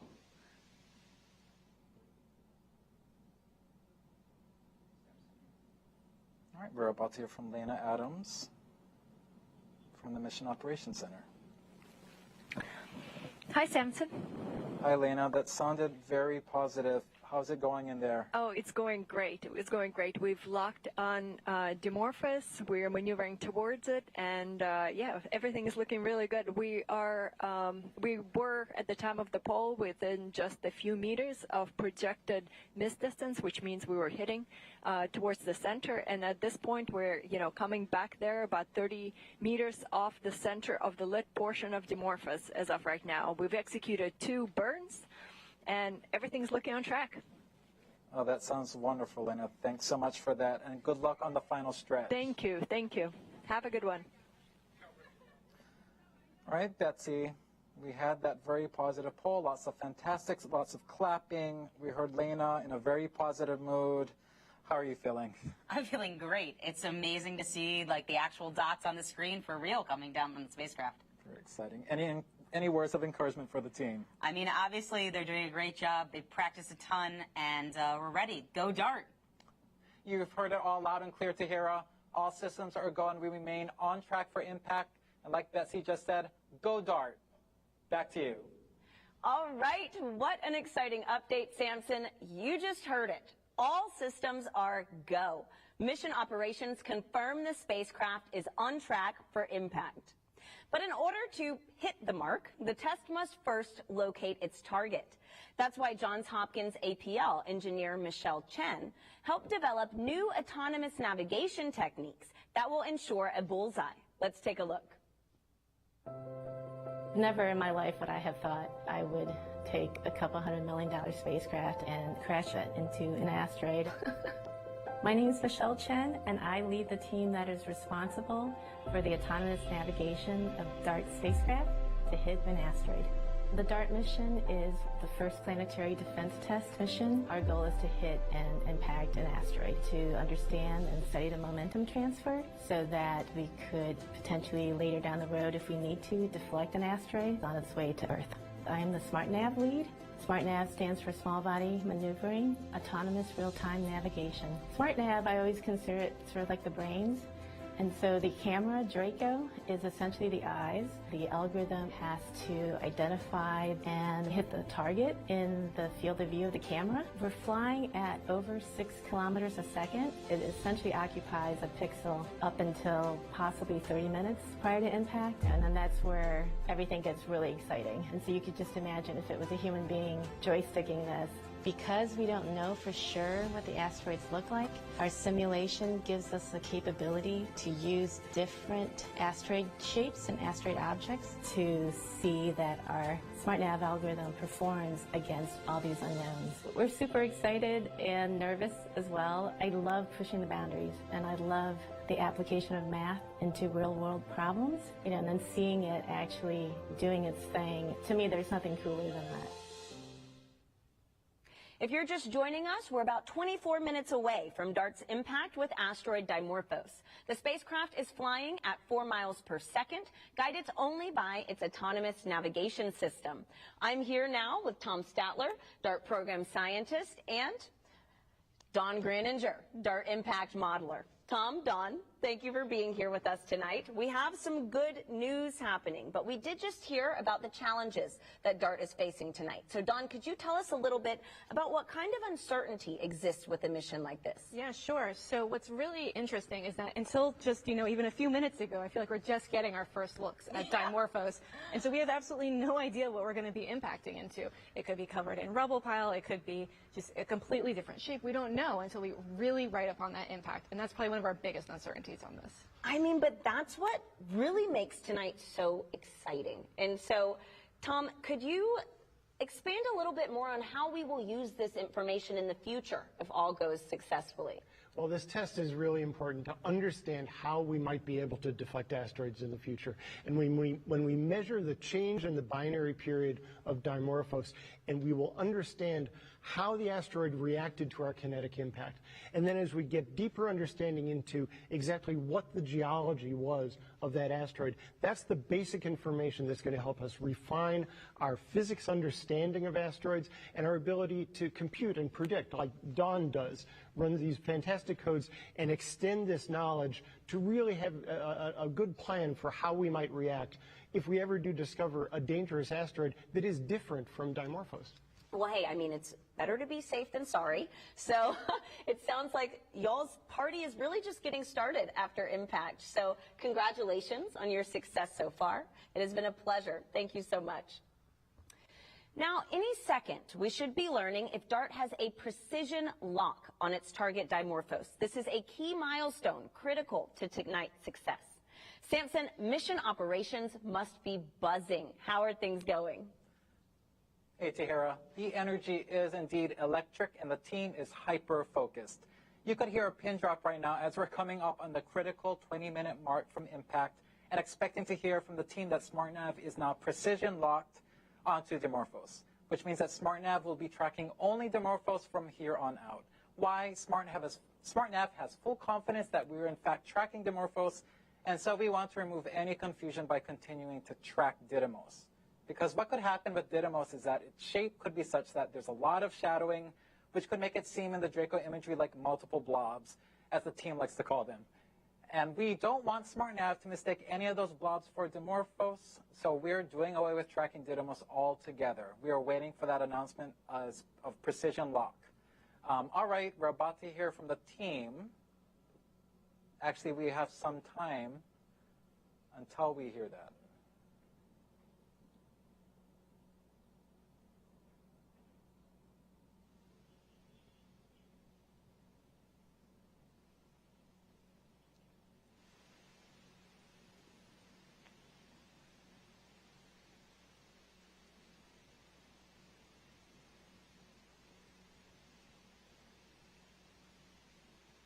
And now let's listen in for that confirmation of precision lock. All right, we expect to be in precision lock soon.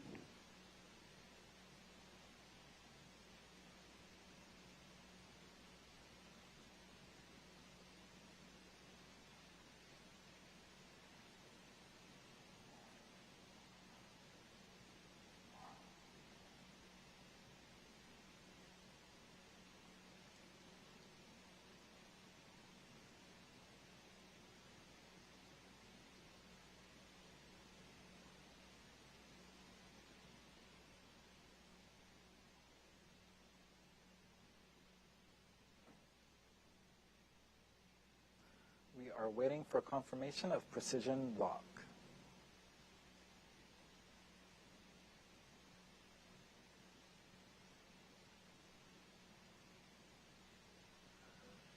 MSC, this is SN5. Go ahead, SN5. We are precision locked and still tracking Dimorphos. Yes.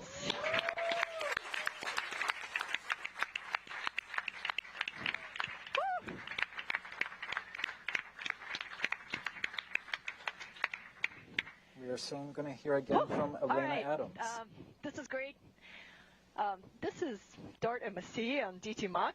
So this was our last milestone. At this point, we're going to be working towards Dimorphos. I expect we're going to do some burns. We're about 4,500 miles away from Didymos and Dimorphos.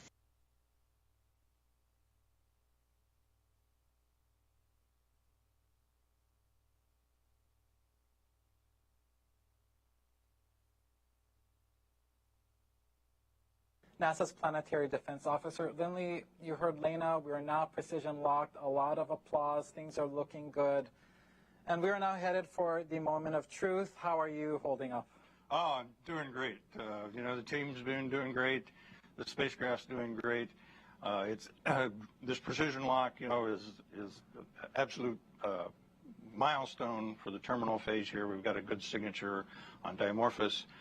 So the spacecraft has what it needs to guide itself in for the impact here in 17, almost 18 minutes. So we're doing great.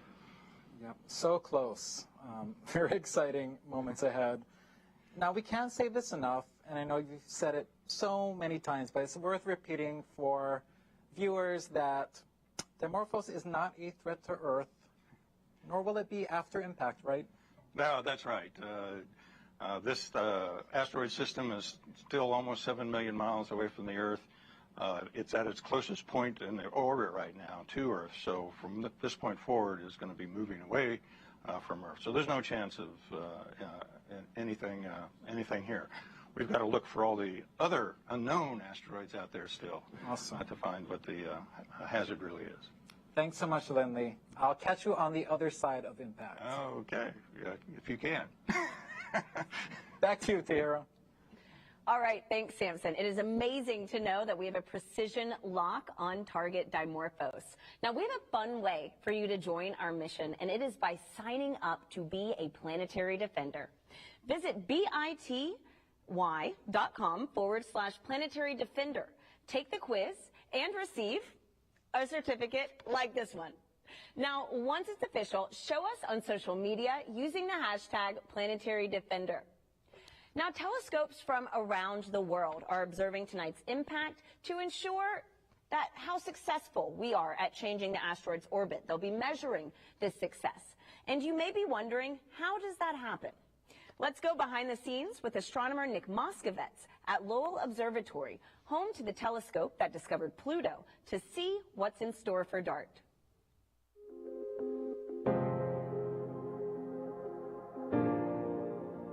This is Lowell Observatory. Lowell is one of many observatories around the world that will be observing the DART impact, NASA's first ever planetary defense test mission, to see how much a spacecraft impact can deflect an asteroid in its orbit. This is where Pluto was discovered, and we are still doing research in all areas of astronomy today. So let's go check it out.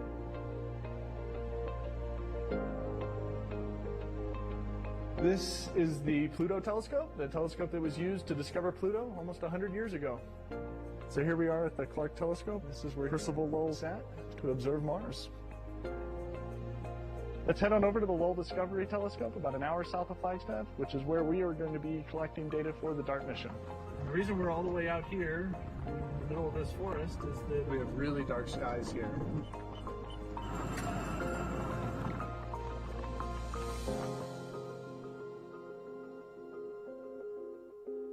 And this is the Lowell Discovery Telescope. This is what a 4.3 meter telescope looks like.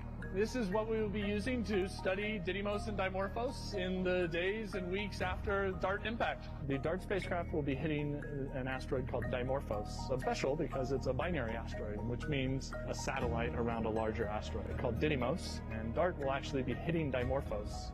And what we will be measuring is how much DART changes the orbit of Dimorphos around Didymos.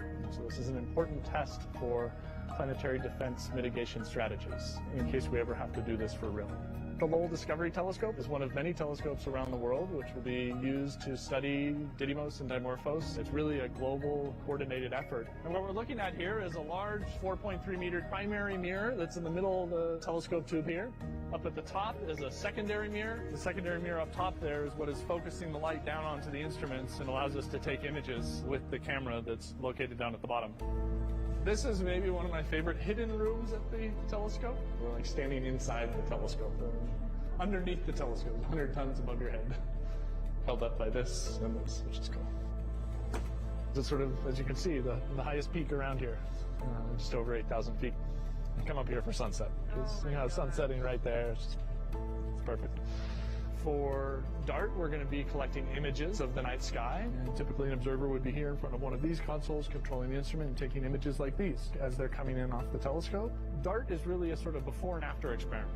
We need to understand the system before the spacecraft intentionally impacts, and then we have to understand what the outcome of that impact event is. As we watch from the Earth, Dimorphos will pass in front of Didymos and behind Didymos. What we will be doing with those images is measuring the brightness of Didymos in those images and looking at how that brightness changes. And those dips in brightness allow us to measure when these eclipses happen and measure the orbit period of Dimorphos. And so you have essentially a fixed star field here.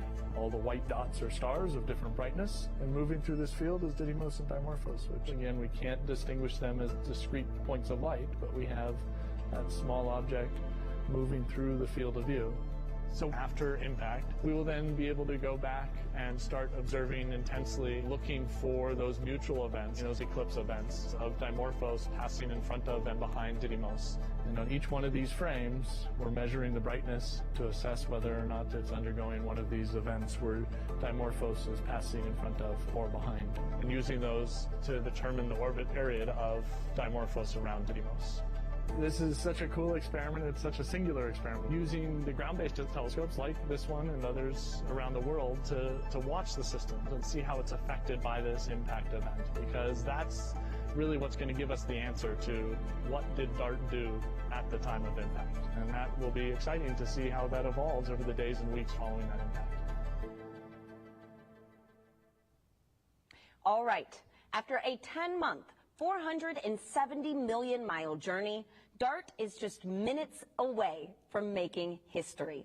A truly global effort. This mission has brought together people from around the world, united under one goal: to find a way to protect humanity from a hazardous asteroid if one were ever discovered. Now, usually NASA spacecraft are intended to operate for many years or even decades, but not DART. DART was built to be destroyed. DART is a mission of firsts, proving that a spacecraft can autonomously seek, find, and approach a target in space that's so far away we don't even know what it looks like.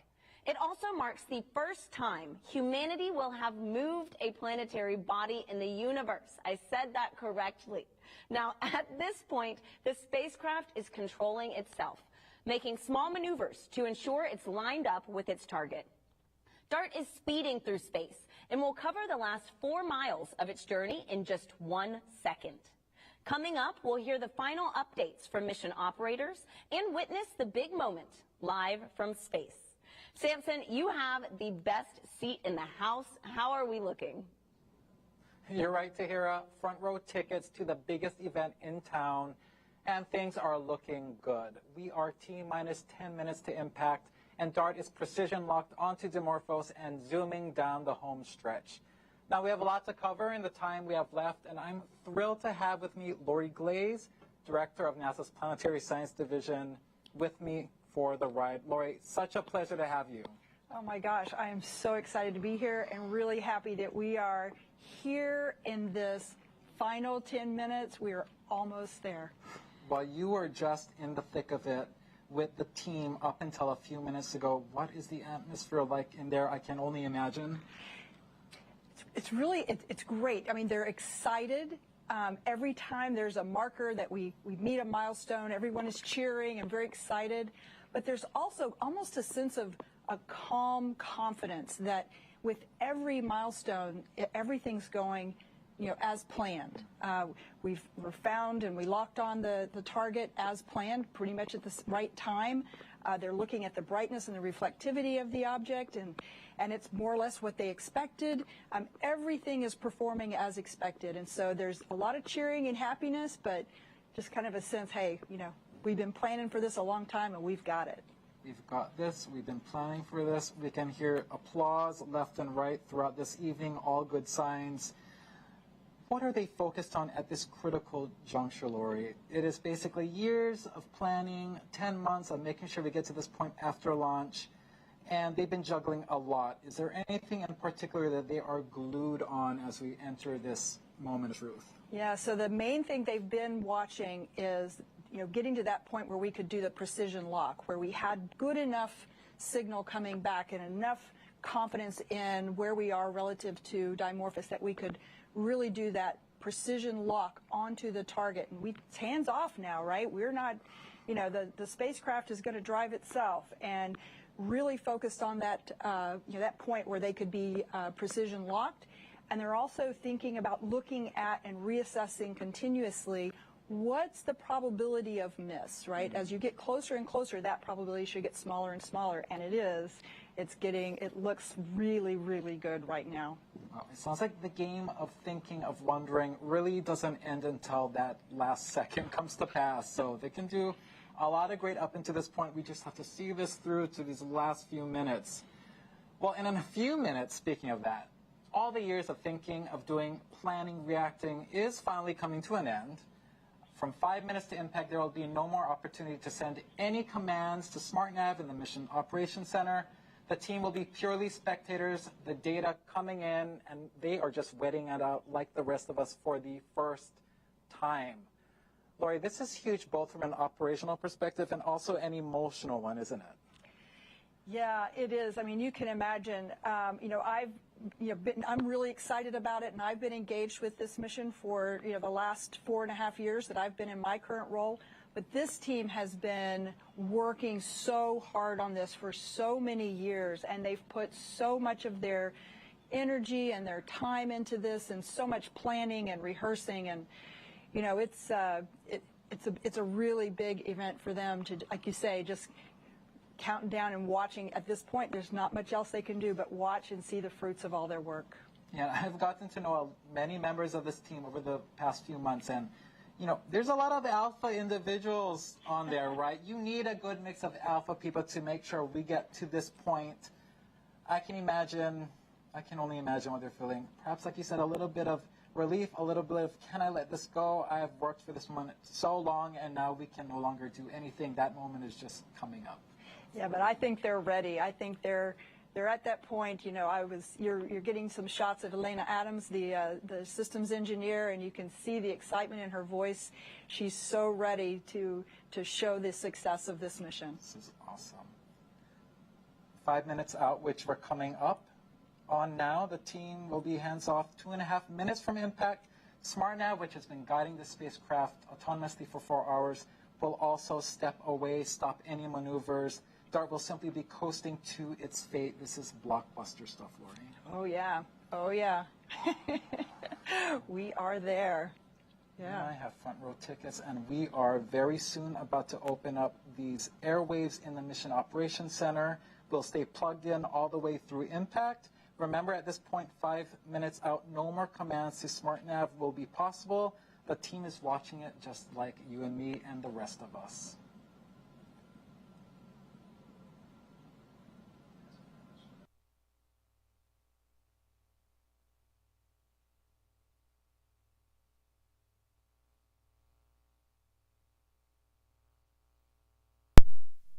Cinco minutos para el impacto, raza.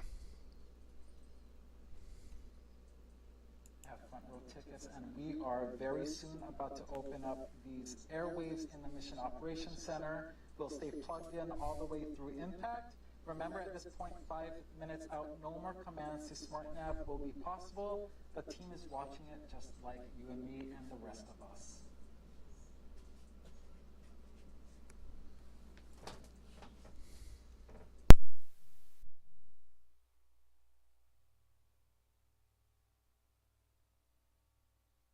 Thoroughly. This is 5 Dart minutos, MSC 5 on DT Mod. minutos para el 5 minutes impacto, till Rosa. impact. 5 minutes till impact. We are at 1,100 miles away.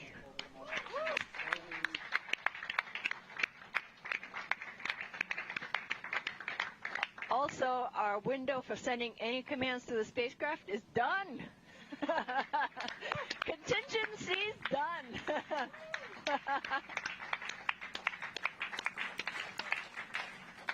This is a great vibe in that Mission All right. Operations Center right now, Lori. It really is. They are so excited. And Investigation I'm honing in, looking at these images as we get closer and closer, and you look at Didymos, and just you're starting to see this physical body appear there. It's incredible, just incredible. That sounds great. I'm still having a hard time believing this is real imagery coming in near real time. Yeah. Yeah, but you've been watching it over the last, 30, 45 minutes go from just being a collection of individual pixels, and now you can actually see the shape and the shading and texture of Didymos, and we're going to see that same thing with Dimorphos as we get closer and closer. This is so cool. Never We're still before seen maneuvering. images of Dimorphos will come into stark relief Absolutely. a few seconds before impact. Didymos. It's amazing. All right. The team is standing, just recognizing this moment, years in the making. It is really nice to see them relax a little bit, get off from those computers that they've been glued to, and just appreciate this moment that's coming. Yeah, and they've earned this. It's just great to see them there. This is so cool. Lori, we hit another major milestone. We are now 2.5 minutes from impact, and SmartNav has stopped maneuvering the spacecraft. DART is now coasting toward Dimorphos, and we hope into the history books. Absolutely. This will be, I'm sure you've heard it many times tonight, humanity's first ever attempt at trying to move another celestial body, and also our first attempt ever to execute a mission in sole purpose of planetary defense. So what an exciting time. Yeah, and I'm starting to see Dimorphos start to come into view there. You can see it starting to take shape. I'm starting to see individual boulders on Didymos. Unbelievable clarity of images We're there. coasting on in. Our projected miss distance is going to be about 17 meters. All right.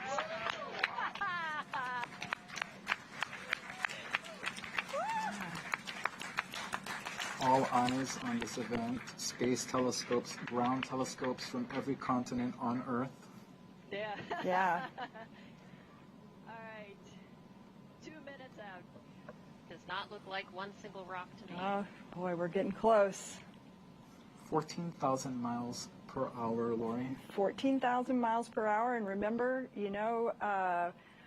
45 minutes ago, 55 minutes ago, we couldn't even resolve this object in space, and now you can see us zeroing in right on target. And we're now dropping the clock, and we'll go by loss of signal to confirm impact. Right. Yes. Imagine we'll get that loss of signal, and then we'll hear from Lena Adams again, letting us know that I feel like we'll know. I feel successful. like that'll be a crystal clear signal. I think so. I think we're starting to see more resolution. In fact, look at that. Didymos has even gone out of the view. We're now just seeing Dimorphos. This is remarkable stuff. Oh my goodness, look at that. Looks like control system settling down. Angular rates look really good. I think we're going to get the investigation team some good pictures. Wow. No, come on, we can do better than that. Starting to see those individual boulders there. You can see shadows of the various rocks on the surface. Impact. It's amazing, guys. Oh my goodness, look at that. Unbelievable. Yeah. Looks to me like we're headed straight in.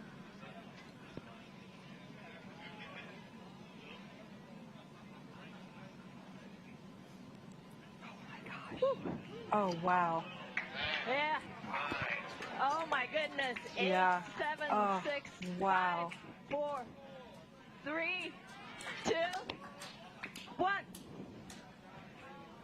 Oh my gosh. Oh wow. Awaiting visual confirmation. All right. Let's see. We got it? Waiting. And we have Impact, a giant leap for humanity in the name of planetary defense. Woo. Fantastic. Oh, fantastic. Oh. What a moment. Very few words can really capture this moment. This is beautiful to watch.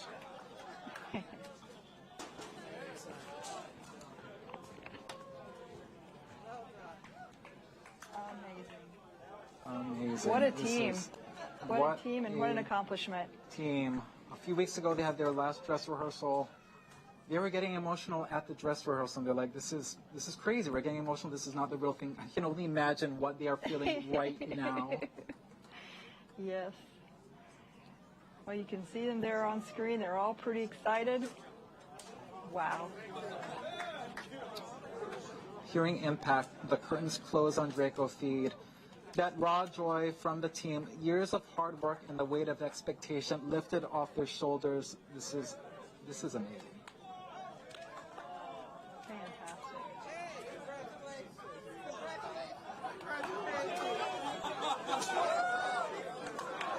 This is beautiful. And Lori, really, this is a huge moment for the mission.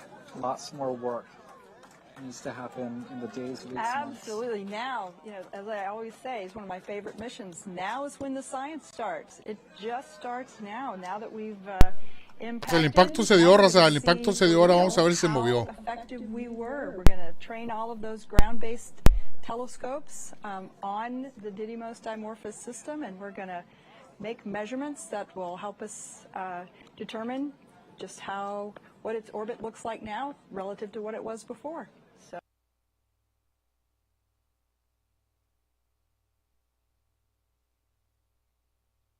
A huge moment for the mission.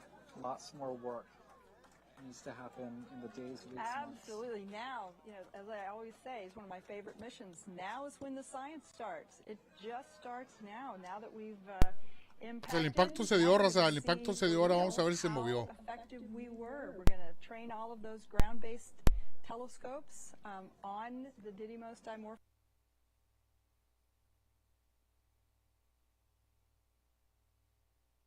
An era in which we potentially have the capability to protect ourselves from something like a dangerous, hazardous asteroid impact. What an amazing thing. We've never had that capability before. Thank you so much, Lori. Those are poignant last words. Tahira, history has been made. Back to you. Wow. I mean, what an exciting day for the DART team. And in case you're keeping score, humanity 1, asteroids 0. Now, I'm here with Nancy Chabot, DART coordination lead. Nancy, talk about a moment to catch on camera. What is going through your head right now? I mean, I'm just thinking, wow, that was amazing, wasn't it? I mean, those images, you just got closer and closer, and sort of we've been planning for this moment. We've been talking about it for years.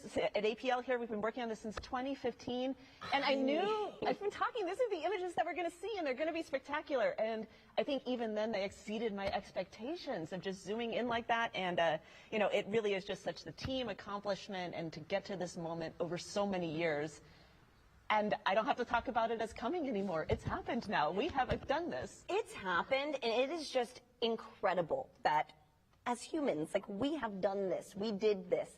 And Nancy, do you have anything you'd like to say to the teams who made tonight possible? Oh, I mean, I don't need to say anything to the teams because I know everybody like me is really proud to be part of this, right? Proud of this thing that we've been working on for years, and even before 2015, internationally, people wanted to do this. People wanted to take this first test. And then we finally did. Partners across the United States. We have actually 28 countries represented on our investigation team of scientists, telescopes on all 7 continents, everybody doing their part to make this moment happen. I know I'm really honored to be on this team, and I know other people on the team feel the same way. as you should, Nancy. And I mean, there's a lot to celebrate here tonight. And so now that we have confirmed impact, can you let us know what's next for this mission? Well, I mean, I think I'm still taking a moment here, because this is a big deal. And this was a really hard technology demonstration to hit a small asteroid we've never seen before and do it in such spectacular fashion. But I know other scientists on the team, like me, are already pointing at those images, being like, did you see that boulder? Did you see that smooth area? Did you see the shape? What does that mean? And Lychee Cube is like flying by right about now. They're close approach, like taking images, and they're storing them, and we'll get those in the next days. Telescopes here and in space are looking. They're looking at the brightening of the rock that's thrown off from that spectacular collision that we saw. And this is going to go on for weeks. And so there's still a lot of excitement to come, but nothing to take away from this moment. Yeah, this is just the beginning. It looks like everybody is celebrating here in Mission Operations. I think I just saw Bill Nye there. And so it is a huge day for this team, but also for humanity. You know, Nancy, you mentioned earlier about some of the international collaborations. And could you give us an idea on kind of the scope of DART's mission, right? It's not just us in the United States that's focusing on this. So can you expand a little on that? Yeah, I mean, planetary defense is really an international issue. We are all on this planet together, right? And I think it's been so great for this mission to really support and embrace that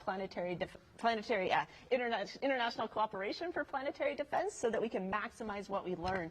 And this idea came about from international scientists talking to each other, working together, you know, in order to make this moment happen for NASA's Planetary Defense Coordination Office, building the spacecraft here at APL.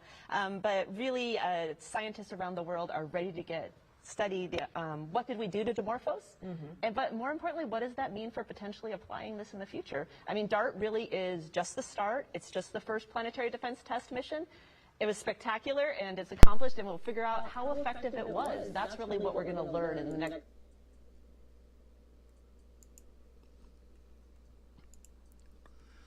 Bueno, amigas y amigos, gracias por haber atendido esta transmisión. Si no la vieron en vivo, la van a ver ahí en el canal. La misión, pues, el choque fue un éxito. Ahora se van a medir las... pues si se desvió o no se desvió el asteroide. Bueno, nos vemos más tarde en el American Truck Simulator. Cuídense mucho y hasta luego.